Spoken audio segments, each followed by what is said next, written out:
প্রিয় শিক্ষার্থীরা, আজকের অনলাইন ক্লাসে তোমাদেরকে স্বাগত জানাচ্ছি।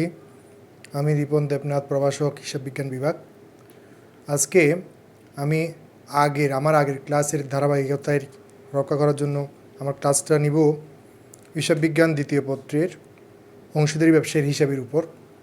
আমি এর আগের ক্লাসে অংশীদারি ব্যবসায়ের বিভিন্ন থিওরিটিক্যাল তত্ত্বীয় বিষয় নিয়ে আলোচনা করেছিলাম। তারপর আমরা অংশীদারি ব্যবসায়ে কীভাবে লাভ লোকসান আবন্টন হিসাব করতে হয় তার একটা নমুনা ছক দেখেছিলাম। আজকে আমরা অংশীদারি ব্যবসায়ের মূলধন হিসাব কীভাবে তৈরি করতে হয় তার নমুনা ছক দেখব। এরপর আমরা একটা অঙ্ক করব। অংশীদারি ব্যবসায়ের মূলধন হিসাব তৈরি করার সময়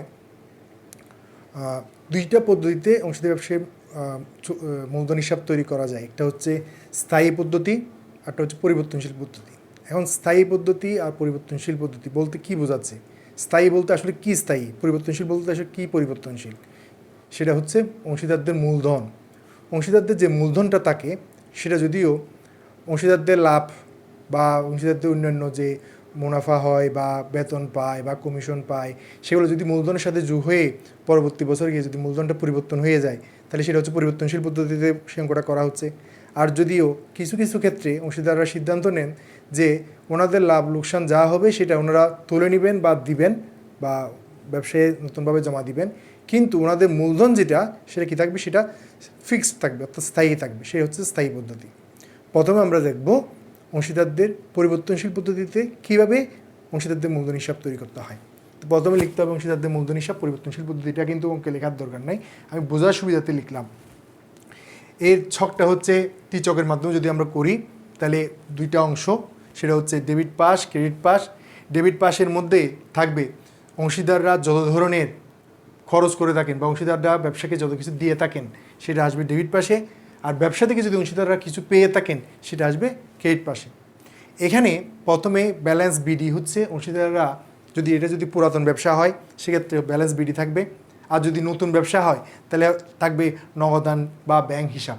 যদি পুরাতন ব্যবসা হয়, আগে থেকে অংশীদার ব্যবসাটা চলে আসতেছে, সেক্ষেত্রে ব্যালেন্স বিডি আমরা লিখবো, আগের যে অংশীদারদের মূলধনের জেটটা দেওয়া থাকবে সেটা আমরা লিখবো। যদি নতুন অংশীদার ব্যবসা হয় তাহলে সেক্ষেত্রে আমরা লিখবো নগদান হিসাব বা ব্যাংক হিসাব, কিন্তু ওই টাকার পরিমাণে কীভাবে আমরা লিখব। এরপর যেটা আসলো সেটা হচ্ছে অংশীদাররা যদিও অংশীদার ব্যবসা থেকে যদি কিছু পেয়ে থাকেন, কী কী পান, যেমন অংশীদাররা যদিও মূলধন দিয়ে থাকেন, মূলধনের উপর অনেক সময় অংশীদার ব্যবসায় সুদ দেওয়া হয়, তাহলে সেটা হচ্ছে অংশীদার ব্যবসায়ীদের আয়। সেই আয়টা আমরা কী লিখবো, ক্রেডিট পাশে লিখবো মূলধনের সুদ দিয়ে। এরপর আর কী পান, যেমন অনেক অংশীদারি কারবারে কাজ করার জন্য বেতন পান। বেতনটা কীভাবে লিখবো, বেতনটা আমরা ক্রেডিট পাশে লিখবো, ঠিক আছে। এই বেতন নিয়ে আবার একটা বিষয় আছে, সেটা হচ্ছে অনেক অংশীদার করেন কি, অনেক অংশীদার সেই বেতনটা নগদ তুলে নেন, নগদত্ব মানে প্রতি মাসে মাসে অংশীদারকে টাকাটা দিয়ে দেন। সেক্ষেত্রে কিন্তু বেতনটা কিন্তু এখানে লেখা হবে না, এখানে লেখা যাবে না, অংশীদারদের মূলধন হিসেবে বেতনটা লেখা যাবে না। যদি এরকম কোনো কিছু বলা না থাকে সেক্ষেত্রে আমরা লিখবো কি, বেতনটা ক্রেডিট পাশে লিখবো। আবার অনেক সময় এমনও বলে থাকে প্রশ্নের মধ্যে, অংশীদারি ব্যবসায়ের অমুক অংশীদার অংশীদারের বেতন ডেবিট করার পর যদি কথাটা যদি বলা থাকে সেক্ষেত্রে এটা লাভ লোকসান আবন্টন হিসাবেও আসবে না। ডেবিট করার পর নগদ টাকা উত্তোলন করে নেন, সেটা লাভ লোকসান আবন্টন হিসেবেও আসবে না, মূলধন হিসেবেও আসবেন না। যদি বলা থাকে শুধুমাত্র অংশীদারের বেতন ডেবিট করা হয়েছে কিন্তু নগদ উত্তোলন করা হয় নাই, ডেবিট করা হয়েছে বললে সেটা লাভ লোকসান আবন্টন হিসেবে আসবে না, কিন্তু নগদ উত্তোলন করা না হয়েছে যদি বলা থাকে বা উত্তোলন করা হয় না যদি বলা থাকে তাহলে সেটা এখানে ক্রেডিট পাশে আসবে। এরপর হচ্ছে কমিশন, যদি কোনো অংশীদার যদি কমিশন যদি পান সেটা এখানে আসবে। কোনো অংশীদার, সব অংশীদারের কিন্তু পায় না বেতন, সব অংশীদারের কমিশনও পায় না, যারা পায় তাদের হিসাবে এটা আসবে। তারপর হচ্ছে মুনাফার অংশ হলে আসবে ক্রেডিট পাশে। যদি কোনো ক্ষতি হয়, ক্ষতির অংশ আসবে কোথায়, ডেবিট পাশে, ক্ষতির অংশ থাকবে কোথায়, ডেবিট পাশে। এরপর অংশীদাররা অনেক সময় কী করেন, অংশীদাররা অতিরিক্ত মূলধন আনেন। সেই মূলধনটা কি, মূলধনটা হচ্ছে এই মূলধনের এই অংশ। সেজন্য আমরা কী করব, এখানে অতিরিক্ত মূলধন লিখতে পারি অথবা নগদান হিসাব লিখতে পারি। লিখে যদি নগদান হিসাব, যদি ব্যাংকের মাধ্যমে চেকের মাধ্যমে তাহলে ব্যাংক হিসাব, ব্যাংকে লিখে দিব অতিরিক্ত মূলধন লিখে এখানে যোগ করে দিব আমাদের মূলধনের সাথে। এরপর যেটা হয় সেটা হচ্ছে কি, অংশীদাররা কী করেন, উত্তোলন করেন। উত্তোলন করা মানে হচ্ছে কি? উত্তোলন করা মানে হচ্ছে ব্যবসার জন্য সেটা কি হয়? ব্যবসার জন্য সেটা এক ধরনের হচ্ছে ক্ষতি, তাই না? উত্তোলন যেটা হয়, উত্তোলন করলে অংশীদারদের মূলধন কমে যায়।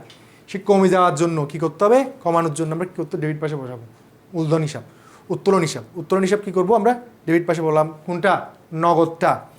এরপর এখানে একটা বিষয় আছে, এটা হচ্ছে এই মূলধনের সুদ, বেতন, কমিশন, মুনাফার অংশ, এগুলো কিন্তু আমরা লাভ লোকসান আবন্টন হিসাবও লিখি।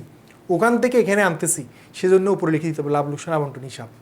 একইভাবে উত্তোলন হিসাবটা কিন্তু আমরা লাভ লোকসান আবন্টন হিসাবে লিখি না, সেজন্য এটা আমরা লাভ লোকসান আবন্টন হিসাবের উপরে লিখলাম। এই যে কথাটা লিখলাম, এটার উপরে লিখবো উত্তোলন হিসাব, প্যাকেটের নগদ যেটা সেটা। এরপর পণ্য উত্তোলন যদি থাকে, সেটা কিন্তু লাভ লোকসান আবন্টন হিসাবে আমরা লিখি, সেজন্য আমরা কী করবো? সেটা এখানে নিয়ে আসবো। উত্তোলনের সুদ, উত্তোলনের সুদ যদি হয়, সেটা কী করতে হবে? ডেবিট পাশে বসাতে হবে। ক্ষতির অংশ থাকলে তো এটাই হলো। এরপর আমরা আগে যেভাবে খতিয়ানে যে বের করতাম ব্যালেন্স সিডি, সেই ব্যালেন্স সিডি বের করবো। ব্যালেন্স অথবা এদিক দিয়ে হইতে পারে ব্যালেন্স সিডি বের হতে পারে। এই দিয়ে ব্যালেন্স সিডি বের হলে এদিক দিয়ে ব্যালেন্স বিডি লিখতে হবে। ব্যালেন্স বিডি লিখতে হবে, এখানে ব্যালেন্স বিডি বের করে ফেললাম। এই হচ্ছে পরিবর্তনশীল পদ্ধতিতে অংশীদারদের মূলধন হিসাব তৈরি করার একটা নিয়ম। তাহলে আমরা পরিবর্তনশীল পদ্ধতিতে শিখে ফেললাম। শিখে ফেলার পর এখন যেটা আমরা করব সেটা হচ্ছে অংশীদারদের যদি স্থায়ী মূলধন পদ্ধতি যখন বলবে, স্থায়ী পদ্ধতি যখন বলা থাকবে, তখন আমরা কি করব? তখন আমরা করব কি? তখন আমাদেরকে অংশীদারদের মূলধনটা স্থির রাখবে। তখন আমরা কি করব? অংশীদারদের মূলধন হিসাব এখানে বিডি দিয়ে আমরা এখানে এই টাকাটা লিখলাম। এরপরে যদি নতুন ব্যবসা হয়, তাহলে আবার নগদান হিসাব দিয়ে এটা লিখলাম। লিখার পর শেষ। এরপর আমরা এখানে ব্যালেন্স সিডি বের করে নিব। আর কিছু লেখার দরকার নেই, এখানে ব্যালেন্স সিডি বের করে নিব, এখানে এদিক দিয়ে ব্যালেন্স বিডি বের করে নিব। যদি স্থায়ী পদ্ধতি বলে, স্থায়ী পদ্ধতি বললে আমরা কী করব? সিম্পল বিষয়, সেটা হচ্ছে এখানে আমরা যে টাকাটা আমরা কি করব? আগে ছিল সেটা রেখে দিব, যে পরিমাণ টাকা ছিল সেটা রেখে দিব, ব্যালেন্স সিডি ব্যালেন্স বিডি বের করে দেবেন। কিন্তু আবার অনেক সময় করে কি, ওরা অনেক সময় আগে যে টাকাটা ছিল, আগে মনে করেন আগে ছিল 10,000 টাকা, ওদের টোটাল মূলধন সিদ্ধান্ত নিল, ওরা টোটাল মূলধন রাখবে কত টাকা? টোটাল মূলধন রাখবে 1 লাখ টাকা। কীভাবে? 2:1, অর্থাৎ একজনের 40,000 টাকা, আরেকজনের 40,000 টাকা, আরেকজনের 20,000 টাকা। কয়ের 40, ক্ষয়ের 40, গয়ের 20,000 টাকা।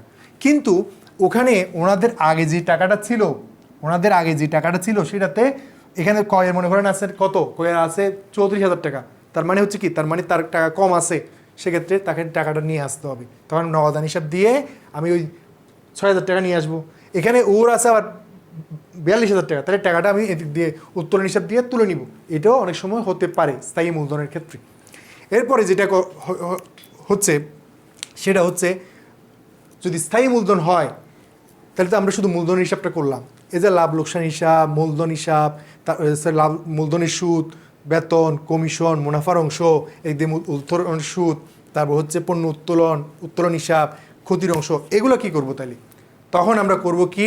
শুধুমাত্র এই ব্যালেন্স বিডি এখানে সব ঠিক থাকবে। কি থাকবে না? শুধু এই ব্যালেন্স বিডি এইটাও থাকবে, কিন্তু এই ব্যালেন্স বিডিটা এখানে কিন্তু মূলধনের ব্যালেন্স বিডিটা থাকবে না। তখন প্রশ্নের মধ্যে অংশীদারদের চলতি হিসাবে একটা ব্যালেন্স বিডি দেয়া থাকবে। সেটা আমাদেরকে কী করতে হবে? সেটা আমাদেরকে লিখতে হবে। সেটা আমরা ব্যালেন্স বিডি লিখব। লেখার পর আবার তখন এই নগদান হিসাবটা থাকবে না, নগদান হিসাবটা লেখার প্রয়োজন হবে না, কারণ এখানে তো আমরা এই ধরনের যদি কোনো সমস্যা থাকে, অতিরিক্ত মূলধন থাকে, সেটা তো হিসেবে চলে আসবে। সেটা মূলধন হিসেবে চলে আসলো। এখন এটা হচ্ছে চলতি হিসাব, এটা তখন নাম হয়ে যাবে অংশীদারদের চলতি হিসাব। নতুন নাম হয়ে গেল কি? অংশীদারদের চলতি হিসাব। তখন এটা পদ্ধতিতে চেঞ্জ হয়ে যাবে, লেখার দরকার নেই, এটা হচ্ছে চলতি হিসাব। ব্যালেন্স বিডি লিখলাম, এটা হচ্ছে কি? অংশীদারদের চলতি হিসাবের আগের যে জ্যাটটা দেওয়া থাকবে সেটা লিখলাম। লেখার পরে লাভ লোকসান আবন্টন হিসাব থেকে একইভাবে মূলধনের সুদ, বেতন, কমিশন, মুনাফার অংশ যদি থাকে, সেগুলো আমরা এখানে নিয়ে আসবো। একইভাবে এখানেও কিন্তু ব্যালেন্স বিডিটা কিন্তু বিডি এদিক দিয়েও থাকতে পারে, এদিক দিয়েও থাকতে পারে। তখন এই দিয়ে এটা হবে তখন জানুয়ারি 1 ব্যালেন্স, অর্থাৎ অংশীদারদের চলতি হিসাবে ডেবিট ব্যালেন্স, ক্রেডিট ব্যালেন্স দুটোই থাকতে পারে। ঠিক আছে? যেটা থাকবে প্রশ্নের মধ্যে দেওয়া থাকবে সেটা আমরা সেই বসাবো। বসানোর পর আমরা কি করব? এরপরে যদি উত্তোলন যদি থাকে নগদ উত্তোলন সেটা আমরা ডেবিট পাশে বসাবো। এরপরে অন্যান্য যেগুলো আছে সবগুলো এখানে বসাই ফেলবো আগের মতোই। শুধুমাত্র এখানে কি বাদ গেল, অংশীদারদের পরিবর্তনশীল পদ্ধতিতে অংশীদারদের মূলধন হিসাব থেকে কি বাদ গেল, সেটা হচ্ছে এখান থেকে নগদান হিসাব যেটা আছে সেটা বাদ গেল। আর এখানে ব্যালেন্স বিডি যদি দরকার হয় আনবো, আগে কিন্তু ব্যালেন্স বিডি কিন্তু থাকতো না পাশে মূলধন হিসাবে, কিন্তু এখন যদি ব্যালেন্স বিডি দরকার হয় সেটা আনবো যদি দরকার হয়। উত্তোলন হিসাব আগের মতো যেরকম ছিল সেরকম থাকবে, আগের মতো আমরা ব্যালেন্স বিডি সিডি এভাবে বের করবো। এভাবেই আমাদের কি করতে হয়, এভাবেই আমাদের অংশীদারদের মূলধন হিসাব করতে হয়। তাহলে অংশীদারদের মূলধন হিসাব কতভাবে করা যায়, দুইভাবে করা যায়। একটা হচ্ছে পরিবর্তনশীল পদ্ধতি, আরটা হচ্ছে স্থায়ী পদ্ধতি। পরিবর্তনশীল স্থায়ী এই জিনিসটা কি, আসলে হচ্ছে এটা হচ্ছে অংশীদারদের মূলধনটা পরিবর্তন হয়। অংশীদারদের স্থায়ী মানে হচ্ছে অংশীদারদের মূলধনটা স্থায়ী থাকে, এটা পরিবর্তন হয় না, এটাই হচ্ছে পার্থক্য। তাহলে আমরা অংশীদারদের মূলধন হিসাব কীভাবে তৈরি করতে হয়, অংশীদারদের লাভ লোকসান আবন্টন হিসাব কীভাবে তৈরি করতে হয় সেটা সম্পর্কে আমরা জানলাম। এখন আমাদের অঙ্ক করার জন্য যে বেসিক মৌলিক যে বিষয়গুলো সেটা মোটামুটি আমরা জানা হয়ে গেল, কিন্তু আরও অনেক বিষয় আছে। কীভাবে উত্তোলনের সুদ নির্ণয় করতে হয়, উত্তোলনের সুদ নির্ণয় করার নিয়মটা কী, মূলধনের সুদ কীভাবে নির্ণয় করতে হয়, ঋণ হিসাবের সুদ ঋণের সুদ কীভাবে নির্ণয় করতে হয়, ঋণের সুদ কোথায় আসে, আরও অনেক কিছু বিষয় আমরা আছে অঙ্ক করতে করতে সেগুলো শিখবো। এবার আমরা প্রথমে একটা সহজ অঙ্ক করি, এরপর আস্তে আস্তে বিভিন্ন বিষয় শিখব।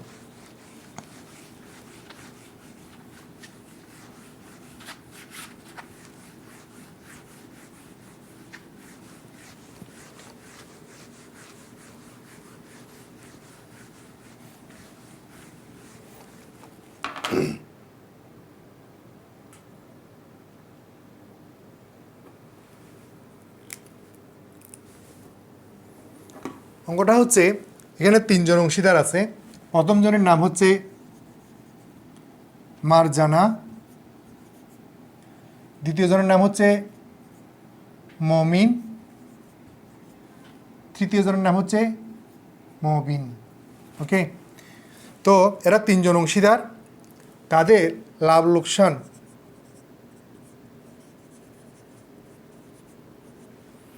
লোকসান বন্টন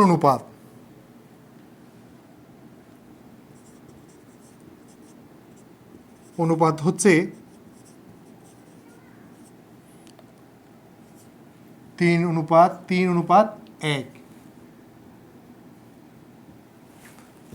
তাদের 2018 সালে জানুয়ারি মূলধন ছিল, মারজানা ছিল হচ্ছে 90,000 টাকা, তারপর হচ্ছে মবিনের হচ্ছে 1 লক্ষ টাকা, আর মবিন এর হচ্ছে 40,000 টাকা। তারপর মূলধন ও উত্তোলনের উপর পরে বলা হচ্ছে, এখানে লিখি এটা, মূলধন ও উত্তোলনের উপর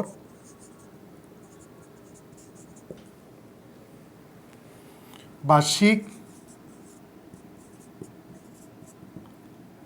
5% হারে সুদ ধার্য করা সিদ্ধান্ত হয়। তারপর হচ্ছে উত্তোলন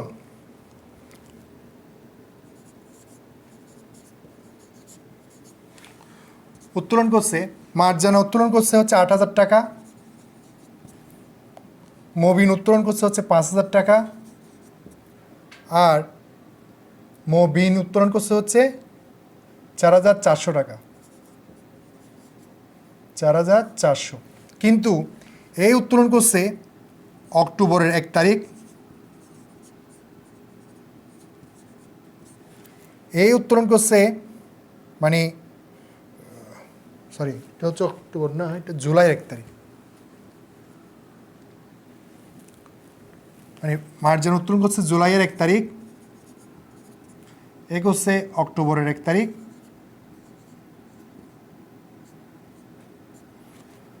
আর মবিন করছে ডিসেম্বরের 1 তারিখ, ডিসেম্বর। আচ্ছা, মার্চ জানার বেতন ডেবিট করার পর, মার্চ জানার বেতন ডেবিট করার পর, লিখি তাই লিখতো এখানে,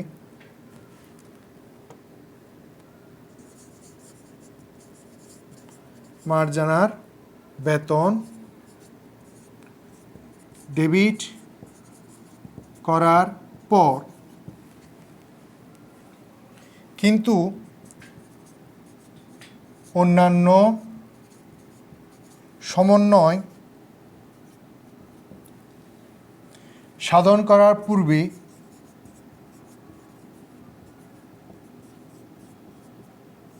পূর্বে 2018 সালের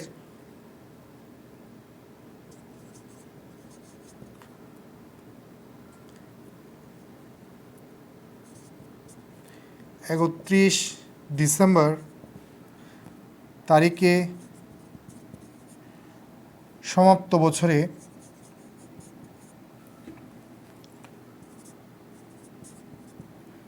ব্যবসায়ের লাভ লোকসান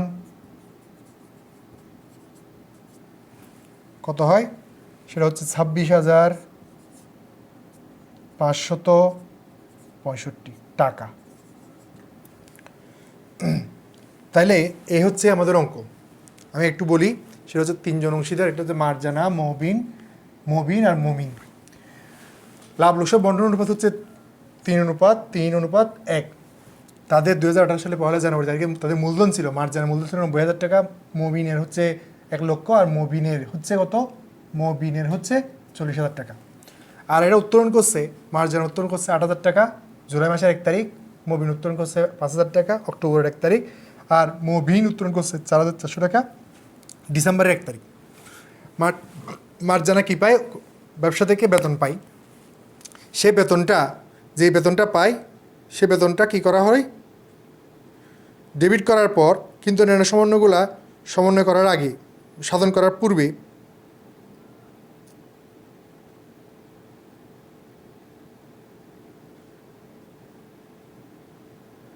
2018 সালের 31 ডিসেম্বর তারিখে তাদের ব্যবসায় লাভ হয়েছিল 26,565 টাকা। এখন আমাদেরকে যেটা করতে হবে সেটা হচ্ছে 3টা কাজ। প্রথম হচ্ছে অংশীদারদের উত্তোলনের উপর সুদ ধার্য করতে হবে, উত্তোলন দিচ্ছে দিল সেটার উপর সুদ ধার্য করতে হবে। 2 নম্বর হচ্ছে লাভ লোকসান আবন্টন হিসাব তৈরি করতে হবে। 3 নম্বর হচ্ছে অংশীদারদের মূলধন হিসাব তৈরি করতে হবে। আমরা এখন সেটাই করব। প্রথমে আমরা কী করব, অংশীদারদের উত্তোলন এর সুদ নির্ণয় করবো। তাহলে এটা মুছে ফেলি। তোমরা নিশ্চয়ই এতক্ষণ লিখে নিচ্ছো বা স্ক্রিনশট নিয়ে নিয়েছো।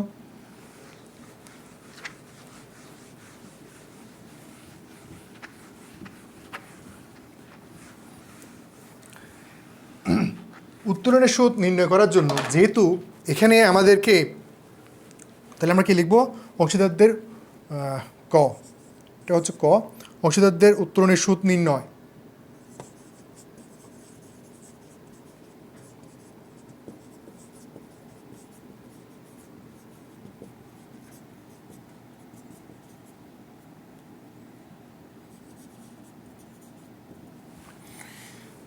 প্রথমে হচ্ছে কে, মার্জানা।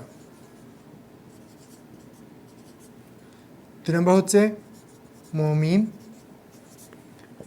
3 নম্বর হচ্ছে মবিন। এ উত্তোলন করছে কত, 8,000 টাকা। এ উত্তোলন করছে 5,000 টাকা। এ উত্তোলন করছে 4,400 টাকা। উত্তোলনের সুদ কত, উত্তোলনের সুদ ছিল 5%। কত পার্সেন্ট সুদ, 5%। কত পার্সেন্ট সুদ, 5%। কত পার্সেন্ট সুদ, 5%। 5% যখন সুদ ধার্য করা হয়, সে কত বছরের সুদ পাই আমরা, 1 বছরের সুদ পাই। 1 জুলাই থেকে যদি কেউ যদি এই উত্তোলন করতে 1 জুলাই থেকে যদি কেউ উত্তোলন করে কয় মাস সে উত্তোলনের সুদ, উত্তোলনটা করছে কয় মাস, বছর শেষ হওয়ার কয় মাস আগে উত্তোলনটা করলো, 6 মাস আগে। July, August, September, October, November, December. তাহলে আমরা কি লিখবো এখানে, 12/6। এ করছে কত, অক্টোবরের 1 তারিখ। অক্টোবর 1 তারিখ হলে কি, অক্টোবর, নভেম্বর, ডিসেম্বর, অক্টোবর 31 তারিখ না 1 তারিখ, অক্টোবরের 1 তারিখ না, অক্টোবরের 1 তারিখ হলে October, November, December, October, November, December. তাহলে অক্টোবর যদি 1 তারিখ হয় তাহলে 3 মাস, তাহলে আমরা 3 মাসের সুদ। আর এক হচ্ছে কত দিনের জন্য? অনলি 1 মাসের জন্য, কারণ হচ্ছে ডিসেম্বর 1 তারিখ করবো। তাহলে আমরা এখান থেকে সুদ নির্ণয় করব। সুদ নির্ণয় করলে মাস জানা সুদ হয় কত টাকা? 200 টাকা। পরের জন্য হয় 62.5 টাকা। পরের জন্য হয় 18.5 টাকা। আমরা এরকম যদি কখনো যদি সমস্যা হয়, আমরা এটাকে রাউন্ড ফিগারও করে নিতে পারি। যদি কখনো যদিও 3 থাকে বা 8 থাকে, আমরা রাউন্ড ফিগার করে নিলে সবচেয়ে ভালো হয়। কিন্তু এখানে যেহেতু 5 আছে, আমরা সেজন্য এভাবে লিখে দিলাম। তাহলে আমাদের প্রথম রিকোয়ারমেন্ট ছিল কি? প্রথম রিকোয়ারমেন্ট ছিল অংশীদারদের উত্তোলনের উপর ধার্যকৃত সুদের পরিমাণ নির্ণয় করো। তাহলে আমরা সেটা নির্ণয় করলাম। অংশীদারদের উত্তোলনের উপর ধার্যকৃত সুদের পরিমাণ হচ্ছে প্রথম জন ক এর মাছ জানার জন্য ছিল 200 টাকা, পরের জন্য হচ্ছে 62 টাকা, 62.5, পরের জন্য হচ্ছে কত? 18.5। কিন্তু এই উত্তোলনের সুদ নির্ণয় করার সময়, কথা প্রসঙ্গে আমি একটু বলি, উত্তোলনের সুদ নির্ণয় করার সময় কিছু নিয়ম আছে কীভাবে আমরা উত্তোলনের সুদ নির্ণয় করব। যদিও সারা বছর ধরে যদিও প্রত্যেক মাসে যদি উত্তোলন করে থাকে 500 টাকা 500 টাকা 500 টাকা বা 1000 টাকা 1000 টাকা 1000 টাকা, তখন কিন্তু উত্তোলনের সুদ বের করার নিয়মটা হচ্ছে কি? গড়টা বের করতে হবে। গড় উত্তোলনের সুদ, অর্থাৎ 6 মাসের সুদ আমরা কিন্তু বের করব। ঠিক আছে? কিন্তু যদি এমন হয়, যদি কি হয়, সে সারা বছর ধরেই উত্তোলন করে, যদি সারা বছর ধরে উত্তোলন করতে গিয়ে সে যদি মাসের শুরুতে করে, তাহলে আমরা কি করব? তখন উত্তোলনের সুদ নির্ণয় করার জন্য নিয়ম হচ্ছে মাসিক উত্তোলন গুণ সুদের হার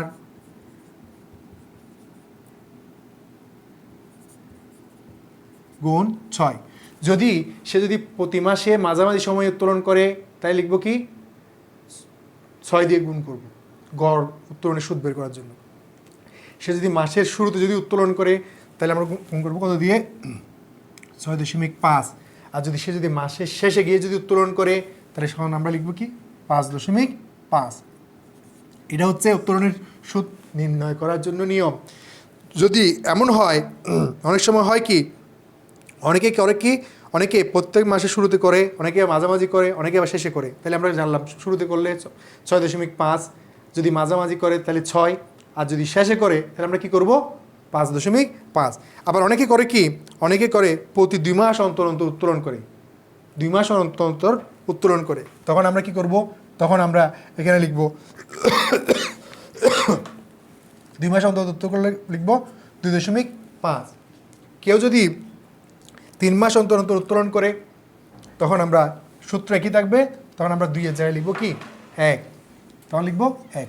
এই হচ্ছে উত্তোলনের সুদ নির্ণয় করার নিয়ম। তাহলে আমরা উত্তোলনের সুদ নির্ণয় করার নিয়ম সম্পর্কে জানলাম। মূলধনের সুদ সম্পর্কে তো বলাই থাকবে। মূলধনের সুদ সম্পর্কে যে রেট থাকবে সেই রেট দিয়ে আমরা মূলধনের সুদ বের করে নিব। কিন্তু কখনো যদিও অতিরিক্ত মূলধন নিয়ে আসে বছরের মাঝামাঝি সময়ে, আমরা এভাবেই আমরা তখন কি করব? এই নিয়মেই অতিরিক্ত মূলধনের সুদ বের করব। সেটা বছরের শুরুতে যে মূলধনটা ছিল সেটার উপর যে মূলধনটার সুদ পেলাম তার সাথে যোগ করে দিব। এই হচ্ছে মূলধনের সুদ আর উত্তোলনের সুদ নির্ণয় করার নিয়ম। যদিও অংশীদারি ব্যবসার মধ্যে কেউ ঋণ দেয়, সে ঋণের উপরে কিন্তু কী হয়? সুদ দিতে হয়। সাধারণত ঋণ দিলে ঋণের সুদের হার কিন্তু উল্লেখ করা থাকে। যদি উল্লেখ করা না থাকে, তখন আমরা কি করব? 6% হারে কি দিব? ঋণের উপর সুদ ধার্য করব। এটা অংশীদারি আইনেই বলা আছে। আমরা তাহলে ক নাম্বার রিকোয়ারমেন্টটা শেষ করলাম। 2 নম্বর রিকোয়ারমেন্ট হচ্ছে অংশীদারদের লাভ লোকসান আবন্টন হিসাব তৈরি করো। অংশীদারদের লাভ লোকসান আবন্টন হিসাব তৈরি করতে বলছে আমাদের। তাহলে অংশীদারদের লাভ লোকসান আবন্টন হিসাব তৈরি করার জন্য আমরা ছক করে নিই। খ নাম্বার রিকোয়ারমেন্ট,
মার্জানা, মমিন, মবিন এর লাভ লোকসান আবন্টন হিসাব 2018 সালের 31 ডিসেম্বর তারিখে সমাপ্ত বছরের জন্য। ডেবিট পাস, এখানে হচ্ছে বিবরণ, টাকা টাকা বিবরণ। তো প্রথমে হচ্ছে অংশীদারদের কি দিয়ে আছে, লাভ লোকসান হিসাব থেকে, লাভ লোকসান হিসাব থেকে কি নিট লাভের পরিমাণ দেয়া আছে। আমাদের প্রশ্নে দেয়া ছিল কি, মার্জানার বেতন ডেবিট করার পর কিন্তু অন্যান্য সমন্বয়গুলো সাধন করার পূর্বে 2018 সালের 31 ডিসেম্বর তারিখে সমাপ্ত বছরের ব্যবসায়ীর লাভ ছিল, অনেক সময় লাভ ছিল বলা থাকে, অনেক সময় নিট লাভ বা নিট মুনাফা বলা থাকে। নিট লাভ ছিল কত টাকা, সেটা ছিল 26,565 টাকা। এটা হচ্ছে কি নিট লাভ। তাহলে আমরা ব্যাখ্যাটি লিখে দিব কি, লাভ লোকসান হিসাব থেকে বা বিশদ আয় বিবরণী থেকে যা লেখার দরকার।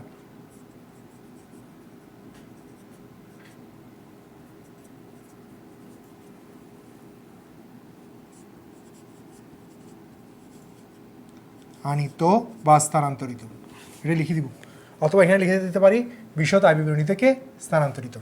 ওকে, এবার অংশীদার, এটা হচ্ছে অংশীদারদের ব্যবসায়ের লাভ লোকসান আবন্টন হিসাব। এই জায়গার মধ্যে অংশীদারি ব্যবসায় অংশীদাররা যদি কিছু পেয়ে থাকে, অংশীদারি ব্যবসা থাকে, যেমন মূলধনের সুদ, সেটা ক্রেডিট পাশে আসবে। যদি অংশীদারি ব্যবসা যদিও কিছু দিয়ে থাকে, সেটা ডেবিট পাশে আসবে। অংশীদারি ব্যবসার মধ্যে যদি তাকে যদি কিছু দিতে হয়, যেমন উত্তোলনের সুদ, সেটা কী পাশে আসবে, ডেবিট পাশে আসবে। তাহলে আমাদের এখানে ছিল, প্রথমে আমাদের প্রশ্নে বলা ছিল উত্তোলন এবং মূলধনের উপর 5% হারে সুদ দিতে হবে, এবং মূলধনের পরিমাণ দেওয়া ছিল 90,000, তারপর হচ্ছে 1 লক্ষ টাকা, তারপর ছিল বোধ হয় 40,000 টাকা। তাহলে আমরা প্রথমে লিখবো তাহলে কি, অংশীদারদের মূলধন হিসাব।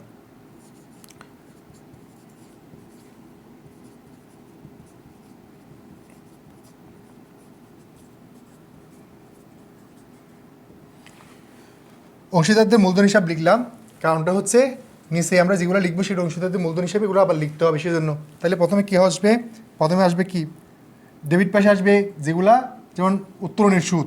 ক্রেডিট পাশে আসবে কোনটা, ক্রেডিট পাশে আসবে উত্তোলনের সুদ, ডেবিট পাশে আসবে কি, মূলধনের সুদ। তাহলে আমরা কী করলাম, উত্তোলনের সুদ লিখি।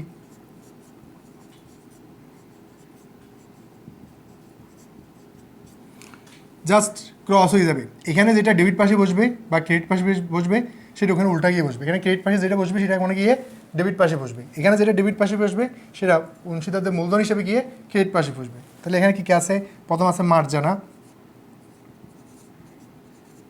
তারপর আছে মমিন, তারপর আছে মবিন। মার্জানা থেকে বেরিয়েছিল কত, 200 টাকা, তারপর ছিল কত টাকা, 62.5, 18.5। তো যোগ করলে কত হয়, যোগফল হচ্ছে 281 টাকা। ঠিক আছে, এরপরে এই দিয়ে আছে কি, আবার আমরা লিখলাম অংশীদারদের মূলধন হিসাব।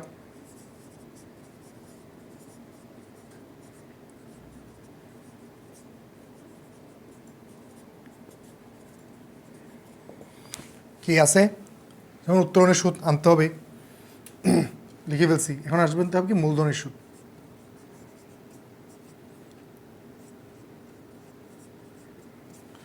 কি আছে, প্রথমে মার্জানা, তারপর হচ্ছে মমিন, তারপর হচ্ছে মবিন। মার্জানার মূলধন ছিল কত, 90,000 টাকা। এখানে আমরা শুরু করে লিখে দিতে পারি নিচে 90,000 গুণ 5%, কত হয়, 4,500। তারপর ছিল মবিনে ছিল 1 লক্ষ টাকা, কত হয়, 5,000 টাকা। তারপর ছিল 40,000 টাকা ইন্টু 2,000 টাকা, করলে কত হয়, 11,500। এরপর হচ্ছে আমরা কি করব, কোন পাঁচটা বড়, যদি ডেবিট পাস বড় হয় তাহলে এই পাশে আমরা কি করব, জের বের করব। ক্রেডিট পাস বের হলে এই পাশে জের বের করব। আমরা দেখতে পাচ্ছি এই পাশটা বড়, সুতরাং আমরা কি পাশে জের বের করব। যোগ করলে কত হয়? যোগ করলে হয় 26,846। 26,846 এখানে লিখলাম 26,846। ওকে, এবার 26,846 থেকে 11,500 বাদ দিলে কত হয়? সেটা হয় 15,346। এই টাকাটা, এই যে 15,346, এটাই হচ্ছে বন্টনযোগ্য মুনাফা। এই টাকাটা ওদের মধ্যে বন্টন করে দিতে হবে। কাদের মধ্যে? 3 জনের মধ্যে। তাহলে আমরা এখানে আবার লিখবো, যেহেতু বন্টনযোগ্য মুনাফার অংশটা কোথায় যাবে? মুনাফার অংশটা লাভ লোকসান আবন্টন হিসাব থেকে অংশীদারদের মূলধন হিসাবে যাবে। কোন পাশে? ক্রেডিট পাশে। সেজন্য আমরা এখানে লিখলাম ডেবিট পাশে লিখবো কি? অংশীদারদের মূলধন হিসাব লিখে ব্র্যাকেটে লিখবো কি? মুনাফার অংশ। কে কে? মারজানা, তারপর হচ্ছে কি? মমিন, তারপর হচ্ছে মবিন। তাহলে আমরা কি করব? কি অনুপাতে ভাগ করব? সেটা হচ্ছে যে 3:3:3। তাইলে ভাগ করার নিয়মটা তো নিশ্চয়ই তোমরা অনেকেই জানো, আমি দেখাচ্ছি এখানে।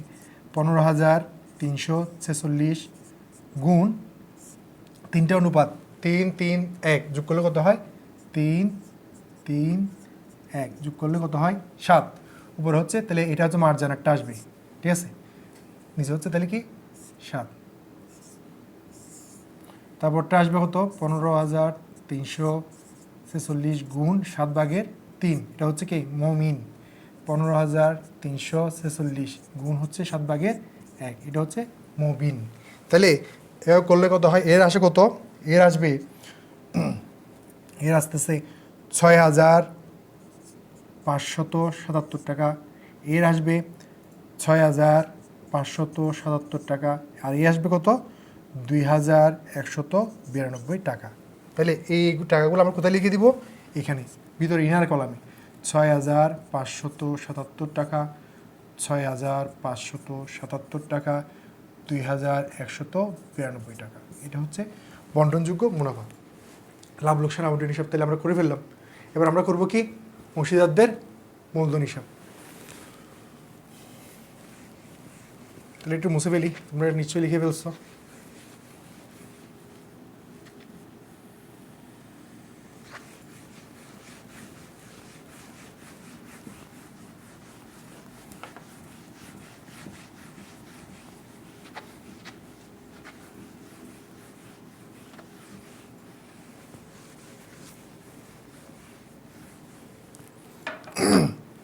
প্রথমে আমরা আগের মতো ছক করে নিই। কেন হচ্ছে অংশীদারদের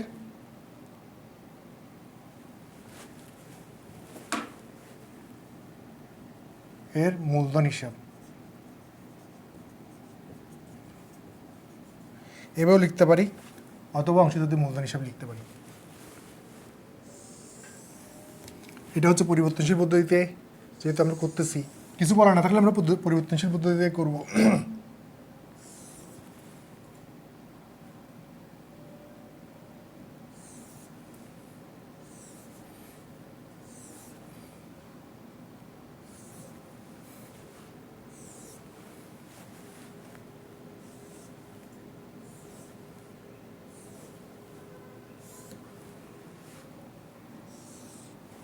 তাহলে এটা হচ্ছে তারিখ, বিবরণ, এটা হচ্ছে মারজানা, এটা হচ্ছে মমিন, এটা হচ্ছে মবিন, এটা তারিখ, এটা টাকা, এটা টাকা, এটা টাকা, এটা বিবরণ, এটা হচ্ছে মারজানা, এটা হচ্ছে মমিন, এটা হচ্ছে মবিন, এটা টাকা, এটা টাকা, এটা টাকা, মমিন,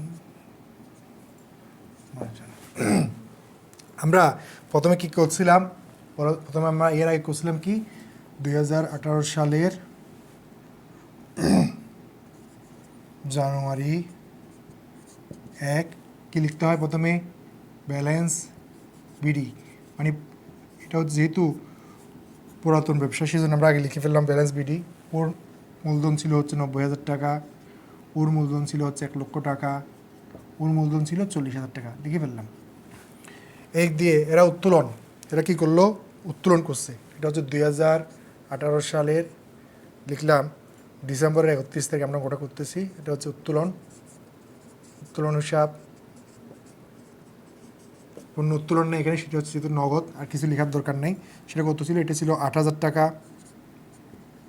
এটা ছিল 5,000 টাকা, এটা ছিল 4,400 টাকা।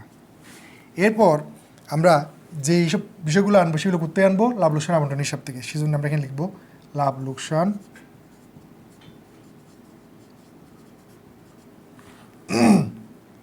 আবন্টন হিসাব। এখানেও লিখি তাহলে লাভ লোকসান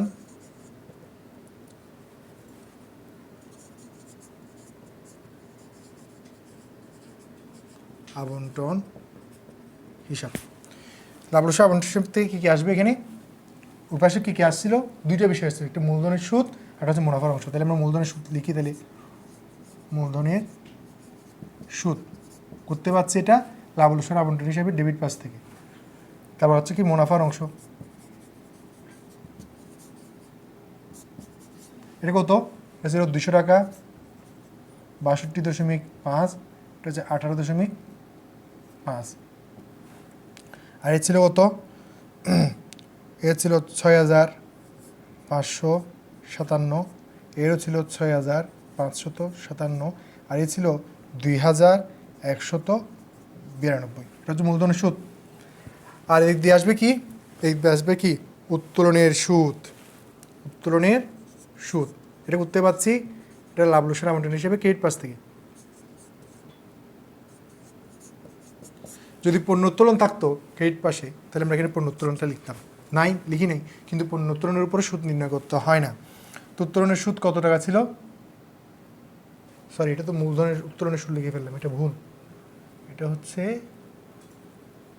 উত্তোলনের সুদ।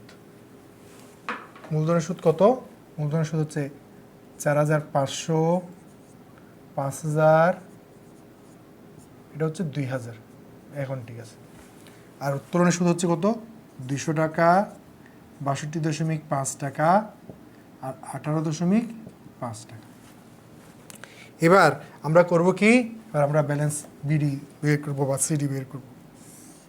যোগ করলে কত হয়, এটা এই পাশে প্রথমে হচ্ছে 39,774, সরি 44,192 যোগ করলে, তারপরটা হচ্ছে কি 1 লক্ষ টাকার সাথে সব যোগ করলে হয় 1,11,000, 1,11,577।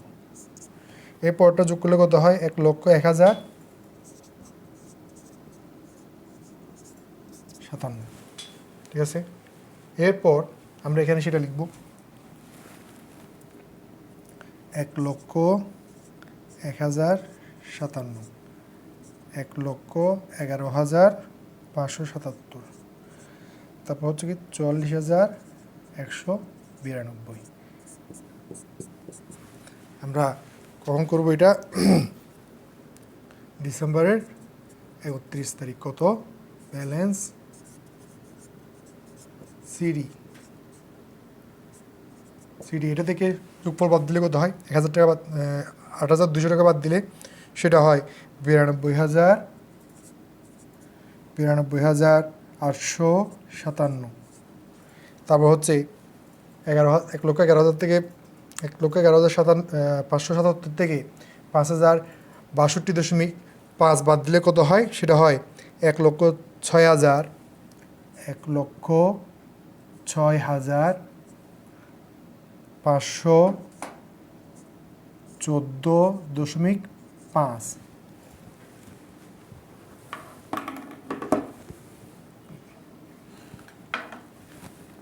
1,06,514.5, আর এটা হয় কত, 39,773, 39,773.5। তাহলে এটা 2019 সালে জানুয়ারির 1 তারিখ গিয়ে ব্যালেন্স বিডি হয়ে যাবে। বিডি দিয়ে আমরা এটা এই পাশের অংশটা তাহলে এখানে লিখে দিব, তাহলে আমাদের অঙ্ক শেষ। এটা হচ্ছে আমাদের পরিবর্তনশীল পদ্ধতিতে এই অঙ্কটা এভাবে করতে হয়। যদি বলা থাকতো স্থায়ী পদ্ধতিতে যদি করতে বলতো, তাহলে আমরা এখানে ব্যালেন্স বিডি লিখতাম 90,000 টাকাটা এই অংশটা, এখানে ব্যালেন্স সিডি লিখে এই সিডিটা এখানে লিখে আমরা কী করতাম 90,000 টাকা এখানে লিখে আবার ব্যালেন্স বিডি লিখতাম 90,000, 1 লক্ষ টাকা, 40,000 টাকা। এরপরে যদি অংশীদারদের চলতি হিসাব করতে হতো, চলতি হিসাব করতে বললে তখন আমরা ব্যালেন্স বিডি লিখতাম এখানে। অংশীদারদের তখন প্রশ্নের মধ্যে আমাদের চলতি হিসাবের উদ্বৃত্ত বলা থাকতো, ডেবিট উদ্বৃত্ত বা ক্রেডিট উদ্বৃত্ত, তারপরে ডেবিট উদ্বৃত্ত বললে এই পাশে লিখতাম, ক্রেডিট উদ্বৃত্ত বললে এই পাশে লিখতাম, লিখে অঙ্কটা আগের মতো করে নিতাম, মানে এইভাবেই করে নিতাম, তাহলে আমাদের শেষ হয়ে গেল। তাহলে আমরা এইভাবেই আমরা কী করতে পারি, অংশীদারদের মূলধন হিসাব বা অংশীদারদের আবশ্যক আপডেট হিসাব করতে পারি। এখানে আরও অনেক কিছু বিষয় আছে শেখার মতো, আমরা আস্তে আস্তে নতুন অঙ্ক করবো, নতুন নতুন বিষয় শিখব। তোমরা আশা করি এই অঙ্কটা ভালোভাবে মনোযোগ দিয়ে করছো, বাসায় প্র্যাকটিস করবো, আরও নতুন নতুন অঙ্ক দেখবা। আমরা নেক্সট ক্লাসে আরেকটা নতুন অঙ্ক করব। ততদিন পর্যন্ত বাসায় থাকবা, বাসায় থেকে স্বাস্থ্যবিধি মেনে চলাফেরা করবা, পড়াশোনা করবা, যাতে সামনে যে পরীক্ষাটা হয় সেই পরীক্ষাটা যেন তোমরা ভালোভাবে দিতে পারো। পরীক্ষায় দেওয়ার জন্য, ভালো করার জন্য বাসায় বসেই পড়াশোনার কোনো বিকল্প নেই। সবাই খুব ভালো থাকবা, দোয়া করবা সবাই সবার জন্য। শেষ আজকের ক্লাস।